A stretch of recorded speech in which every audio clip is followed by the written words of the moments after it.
Okay students, so our question is what happened with dipole when we put it under external electric field। और इस lecture में आज हम जो बात करेंगे उसके बारे में ही बात करेंगे। क्या होता है जब हम डाइपोल को एक्सटर्नल इलेक्ट्रिक फील्ड के बीच में हम रखते हैं। देखो एक बात हमको मालूम है कि इलेक्ट्रिक फील्ड टू टाइप्स की हो सकती है, या तो यूनिफॉर्म होगी या तो नॉन यूनिफॉर्म होगी।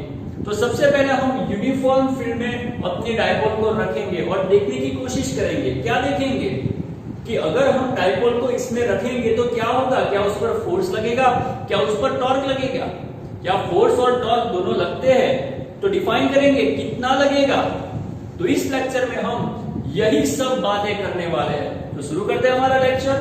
चलो सबसे पहले हम अपनी यूनिफॉर्म फील्ड को इस प्रकार से डिफाइन कर देंगे, बना लेंगे और हम मान लेंगे कि ये जो एरिया है यहां पर क्या है, यूनिफॉर्म इलेक्ट्रिक फील्ड है, जिसे हम नाम दे देंगे वेक्टर ई, जिसे हम बोल देंगे हमारे पास ई इलेक्ट्रिक फील्ड है। अब क्या करेंगे, उसमें हम अपनी डाइपोल को रखेंगे। देखो मैं अपनी डाइपोल को कुछ इस प्रकार से रखने वाला हूं। ये मैंने अपनी डाइपोल रख दी। हमारी इलेक्ट्रिक फील्ड इस डायरेक्शन में है। ये डायरेक्शन किसकी है, इलेक्ट्रिक फील्ड की। ये हमारी डाइपोल है। हमारी डाइपोल में इसको हम बोलेंगे प्लस क्यू, और ये चार्ज, ये पॉइंट यहां पर हमने रखा है माइनस क्यू चार्ज। देखो हम सब जानते हैं, क्या जानते हैं, हम सब जानते हैं कि अगर हम इलेक्ट्रिक फील्ड के अंदर कोई चार्ज को रखते हैं तो क्या होता है। देखो कोई भी चार्ज अगर इलेक्ट्रिक फील्ड के अंदर आता है तो उस पर फोर्स लगता है, और वो फोर्स उसकी वैल्यू कितनी होती है, Q इंटू ई। ये इक्वेशन होगा। अगर हम किसी भी चार्ज को इलेक्ट्रिक फील्ड में रखते हैं तो हम जानते हैं कि उस पर फोर्स लगेगा। कितना फोर्स लगेगा, F is equal to q E. तो अगर हम डाइपोल को यूनिफॉर्म फील्ड में रखते हैं तो ये दोनों चार्ज भी यूनिफॉर्म फील्ड में आ गए। मतलब कि दोनों जो चार्ज है उस पर भी क्या लगने वाला है, फोर्स लगने वाला है। तो सबसे पहले हम डिफाइन करेंगे वो फोर्स कितना होगा और किस डायरेक्शन में होगा। देखो हम जानते हैं कि अगर पॉजिटिव चार्ज है तो उस पर लगने वाला फोर्स, उसकी डायरेक्शन किस डायरेक्शन में होगी, जहां पर इलेक्ट्रिक फील्ड होगी उसी डायरेक्शन में। और नेगेटिव चार्ज, उस पर जो फोर्स लगेगा उसकी डायरेक्शन ऑपोजिट डायरेक्शन में होगी इलेक्ट्रिक फील्ड के। तो यहां पर हमारे पास जो पॉजिटिव चार्ज है उस पर कितना फोर्स लगेगा। देखो Q चार्ज होगा तो उस पर लगने वाला फोर्स होगा QE। तो यहां पर भी हमारे पास Q चार्ज ही है ना, तो उस पर लगने वाला फोर्स कौन सा होगा, QE। और उसकी डायरेक्शन कौन सी होगी, यही होगी, क्योंकि प्लस चार्ज है, पॉजिटिव है, तो पॉजिटिव पर जो भी फोर्स लगेगा वो इलेक्ट्रिक फील्ड की डायरेक्शन में होगा। उसी प्रकार से जो नेगेटिव चार्ज है उस पर लगने वाला फोर्स इलेक्ट्रिक फील्ड उसकी ऑपोजिट डायरेक्शन में होगा। और उसका मैग्नीट्यूड क्या होगा, उसका मैग्नीट्यूड होगा QE। जिस प्रकार से इसका मैग्नीट्यूड QE है, इसी प्रकार से इस फोर्स का भी मैग्नीट्यूड क्या होगा, QE। क्यों, क्योंकि दोनों जो चार्ज है उसका मैग्नीट्यूड सेम है, दोनों Q है, सिर्फ एक प्लस है और दूसरा माइनस है, लेकिन मैग्नीट्यूड तो दोनों का सेम ही है ना। अगर मैग्नीट्यूड दोनों का सेम है तो दोनों पर लगने वाला फोर्स वो भी क्या होगा, उसका भी मैग्नीट्यूड क्या होगा, सेम ही होगा। सिर्फ डिफरेंस किसमें है, दोनों की डायरेक्शन में है। इसकी जो डायरेक्शन है, इस फोर्स की जो डायरेक्शन है इधर है, और इसकी जो डायरेक्शन है उधर है। पॉजिटिव, उस पर लगने वाला फोर्स इलेक्ट्रिक फील्ड उसकी डायरेक्शन में है, और नेगेटिव, उस पर जो फोर्स लगा वो इलेक्ट्रिक फील्ड उसकी ऑपोजिट डायरेक्शन में है। अगर हम उसकी डायरेक्शन को दिखाने की कोशिश करें तो यहां पर हम वेक्टर रख देंगे और यहां पर भी हम वेक्टर रख देंगे, और डायरेक्शन दिखानी है तो इसे हम पॉजिटिव अगर कहते हैं तो इसको हम क्या बोलेंगे, नेगेटिव। इस डायरेक्शन को हम पॉजिटिव मान लेते हैं तो इस डायरेक्शन को हम क्या मान लेते हैं, नेगेटिव। तो हमारी जो डाइपोल है उस पर दो फोर्स लगते हैं, पहला फोर्स प्लस QE, दूसरा फोर्स माइनस QE। ये दोनों फोर्स उसका मैग्नीट्यूड सेम है और दोनों ऑपोजिट है। तो अगर हम इन दोनों को मिला लें तो नेट फोर्स कितना आएगा, 0 आएगा। तो अगर हम इस केस में बात करें नेट फोर्स की, तो net force is equal to ये दोनों, इसको हम मिला देते हैं,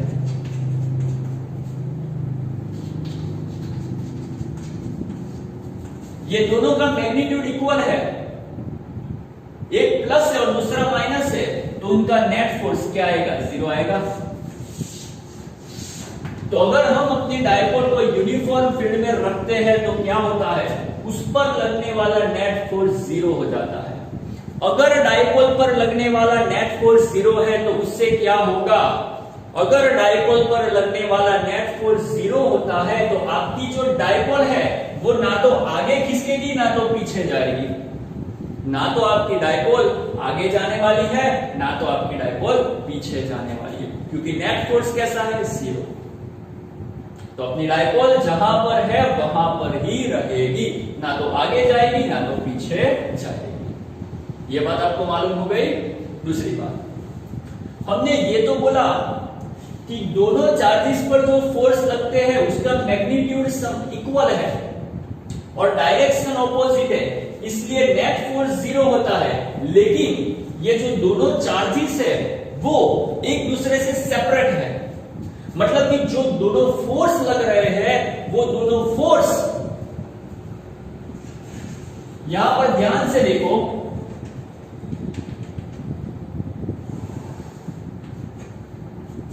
ये जो दोनों फोर्स लग रहे हैं ये दोनों फोर्स, उन दोनों के बीच में एक परपेंडिकुलर डिस्टेंस क्रिएट होता है। देखो एक बात याद रखो, यहां पर नेट फोर्स तो 0 है, मतलब कि आपकी डायपोल ना तो आगे जाने वाली है ना तो पीछे जाने वाली है, लेकिन दोनों चार्जेस उसके बीच में एक डिस्टेंस है, वो दोनों सेपरेट है। इसलिए होगा क्या? यहां आपकी जो डायपोल है उस पर जो फोर्स लग रहे हैं उसके कारण आपकी डायपोल घूमेगी, ना तो वो आगे जाएगी ना तो वो पीछे जाएगी, ना तो आपकी डायपोल आगे जाएगी ना तो आपकी डायपोल पीछे जाएगी, लेकिन आपकी डायपोल जहां पर है वहीं पर क्या करेगी? घूमेगी और ट्राई करेगी। क्या ट्राई करेगी? इलेक्ट्रिक फील्ड उसकी डायरेक्शन को अलाइन करने की। मतलब कि आपकी जो डायपोल है वो ना तो आगे जाएगी ना तो पीछे जाएगी, वो क्या करेगी? एक ही जगह पर रह करके घूमेगी इस प्रकार से। कब तक घूमेगी? जब तक वो इलेक्ट्रिक फील्ड के अलाइन ना हो जाए, और जब वो इलेक्ट्रिक फील्ड के अलाइन हो जाएगी घूमना बंद कर देगी। तो एक बात आपको समझ में आई, नेट फोर्स तो यहां पर 0 है, लेकिन डायपोल घूम रही है, और डायपोल घूम रही है तो डायपोल पर क्या लग रहा है? बोलो, टॉर्क लग रहा है। तो यहां पर अब हम डिफाइन करने वाले हैं टॉर्क। तो अब हम डिफाइन करने की कोशिश करेंगे टॉर्क को। तो फिर से आपको एक बार फिर से बोल देता हूं, क्या होता है? नेट फोर्स 0, मतलब डायपोल ना तो आगे जाएगी ना तो पीछे जाएगी, एक ही जगह पर रहकर घूमने वाली है। एक ही जगह पर रहकर अगर डायपोल घूमती है तो डायपोल पर क्या लग रहा है? टॉर्क लग रहा है। और अब हम टॉर्क को डिफाइन करेंगे। कैसे डिफाइन करेंगे? तो magnitude of torque,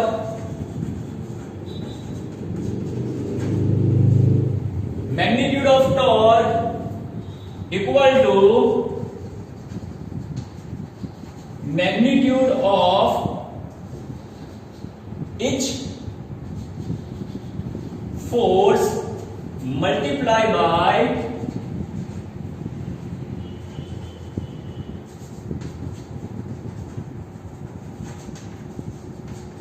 perpendicular distance between two opposite या फिर एंटी या फिर ऑपोजिट लिख देता हूं,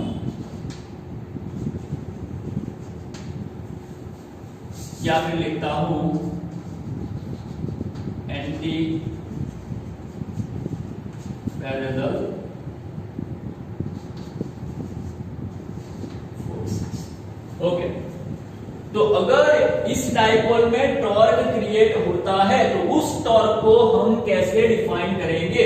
तो magnitude of torque equal to magnitude of each force. ये जो दोनों फोर्स है उसका मैग्नीट्यूड, उसको हम मल्टीप्लाई करेंगे किसके साथ? Perpendicular distance between two anti parallel force. ये जो दो एंटी पैरेलल फोर्स है, एक प्लस की हुई एक माइनस की हुई, इन दोनों के बीच का जो परपेंडिकुलर डिस्टेंस है, उस डिस्टेंस से हम मल्टीप्लाई करेंगे तो हमको मिलेगा मैग्नीट्यूड ऑफ टॉर्क। तो चलो हम टॉर्क को बनाते हैं। टॉर्क को हम टाउ बोलते हैं। अब मैग्नीट्यूड ऑफ ईच फोर्स कौन सा होगा? देखो, QE माइनस QE, इसका मैग्नीट्यूड क्या होता है? Only QE। तो मैग्नीट्यूड ऑफ ईच फोर्स हम लिख सकते हैं QE। उसको मल्टीप्लाई करना है किससे? Perpendicular distance between two anti parallel force, मतलब कि ये जो परपेंडिकुलर डिस्टेंस है दो फोर्स के बीच का, उसे हमें यहां पर लिखना है। मान लो ये एंगल थीटा है, तो ये एंगल कौन सा बनेगा? थीटा बनेगा। हम जानते हैं कि यहां से यहां तक का डायपोल का डिस्टेंस a होता है, यहां से यहां तक का डायपोल का डिस्टेंस a होता है। तो टोटल डिस्टेंस यहां से यहां तक का कितना हुआ? अगर हम इतना डिस्टेंस की बात करें तो वो 2a होगा। और अगर यहां से हम लिखने की कोशिश करें तो क्या लिख सकते हैं? साइन थीटा इक्वल टू ये डिस्टेंस, इस डिस्टेंस को हम मान लो बोल देते हैं d, तो sine theta is equal to d by 2a, so that d is equal to 2a sine theta. तो फिर से यहां पर देख लो, अगर ये एंगल थीटा है तो ये भी थीटा हुआ। हम जानते हैं कि हमारी जो डायपोल होती है उसके सेंटर से इतना distance a, total distance 2a होता है। अगर यहां से यहां तक का डिस्टेंस 2a है, a एंगल थीटा है, तो यहां से यहां तक का जो भी डिस्टेंस आएगा वो कौन सा आएगा? 2a sine theta. तो ये जो दो फोर्स है, वो दोनों फोर्सेस उसके बीच का परपेंडिकुलर डिस्टेंस कितना आएगा? 2a sine theta. तो परपेंडिकुलर डिस्टेंस हम लिखेंगे 2a साइन थीटा।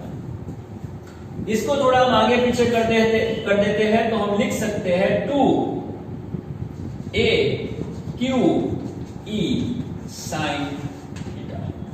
तो tau is equal to 2a q sine theta. ये हमें टॉर्क का इक्वेशन मिल गया। दूसरी बात हम जानते हैं डायपोल मोमेंट P, उसको हम बोलते हैं 2QA या फिर 2AQ। ये जो 2AQ होता है उसे हम क्या बोलते हैं? डायपोल मोमेंट P बोलते हैं। तो यहां पर हम क्या करने वाले हैं? यहां पर 2AQ, उसे हम P कह सकते हैं, E साइन थीटा। तो टाउ उसका इक्वेशन हमें मिल गया P साइन थीटा। और अगर हम यहां से साइन थीटा को निकाल दे तो इसे हम इस प्रकार से भी डिफाइन कर सकते हैं, tau is equal to vector P E। तो ये आपको टाउ का इक्वेशन मिल गया। तो अब आपको मालूम चल जाना चाहिए क्या कि अगर हम अपनी डायपोल को यूनिफॉर्म फील्ड में कुछ इस प्रकार से रखते हैं तो डायपोल पर लगने वाला नेट फोर्स 0 होता है, लेकिन टॉर्क 0 नहीं होता, जिसके कारण आपकी जो डायपोल है वो घूमने लगती है। लेकिन एक बात आप समझ लो, ये टॉर्क 0 नहीं है, ये टॉर्क है, इसके कारण ये डायपोल घूमती है। लेकिन ये डायपोल कब तक घूमेगी? जब तक घूमेगी जब तक वो इलेक्ट्रिक फील्ड के अलाइन ना हो जाए। ये डायपोल तब तक घूमेगी जब तक वो इलेक्ट्रिक फील्ड के अलाइन ना हो जाए। अगर आपकी ये डायपोल इस प्रकार से इलेक्ट्रिक फील्ड के अलाइन हो गई तो उसके बाद वो घूमना क्या कर देगी? बंद कर देगी। और अगर डायपोल ने घूमना बंद कर दिया तो डायपोल पर लगने वाला जो टॉर्क था वो भी क्या हो गया? 0। तो इस कंडीशन में अगर आपकी डायपोल इस प्रकार से है, यूनिफॉर्म फील्ड है, डायपोल इस प्रकार से है, तो इस कंडीशन में टाउ भी क्या हो जाएगा? 0 हो जाएगा। फोर्स तो क्या है? 0 ही है, टाउ भी क्या हो जाएगा? 0। तो टॉर्क कब लगता है, फोर्स कब लगता है, इसके बारे में आपको पूरी तरह से जानकारी होनी चाहिए। अगर डायपोल को फिर से इस प्रकार से कर दूं तो फोर्स तो 0 ही रहेगा, लेकिन torque does not equal to 0। Torque लगेगा और जैसे टॉर्क लगेगा डायपोल इस प्रकार जैसे डायपोल इस प्रकार से आ गई, फिर से टॉर्क क्या हो जाएगा, 0 हो जाएगा। तो अब आपको क्लियर हो गया। चलो इसको नोट कर लो अगर आपको करना है तो, फिर मैं आगे बात करता हूं।